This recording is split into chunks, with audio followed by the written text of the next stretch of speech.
இந்த 2024வது வருஷம் 366 நாளுக்கும் சேர்த்து 67,000ல இருந்து ரூ. 70,000 வரைக்கும் எப்படி சேமிக்கலாம் அப்படின்றது தான் நம்மளுடைய டார்கெட்டு.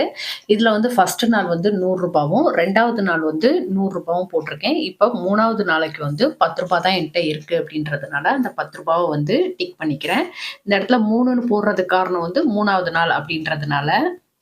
அடுத்து இன்னைக்கு 4வது நாள். 4வது நாளைக்கு வந்து என்ட்ட ரூ. 200 இருக்கு அப்படின்றதுனால, இந்த ரூ. 200 வந்து நான் போடுறேன். இது வந்து 2 நாள் உங்களுக்கு எடுத்த ஷார்ட்ஸு. என்னுடைய 3வது நாள் சேமிப்பான ரூ. 10 வந்து உண்டியல்ல போட்டேன். அதுக்கடுத்து என்னுடைய 4வது நாள் சேவிங்ஸான ரூ. 200 வந்து இந்த உண்டியல்ல போட்டுறேன். உண்டியல் சேமிப்பு அப்படின்றது வந்து ரொம்ப ரொம்ப நல்லது. ஈஸியாவும் சேமிக்க முடியும் அப்படின்றதுனால கண்டிப்பா சேமிங்க. இந்த வீடியோடைய லிங்க் வந்து டிஸ்கிரிப்ஷன்ல இருக்கு. தேவைப்படுறவங்க செக் பண்ணி பாருங்க. இந்த 2024வது வருஷம் என் கூட சேர்ந்து நீங்களும் சேமிங்க.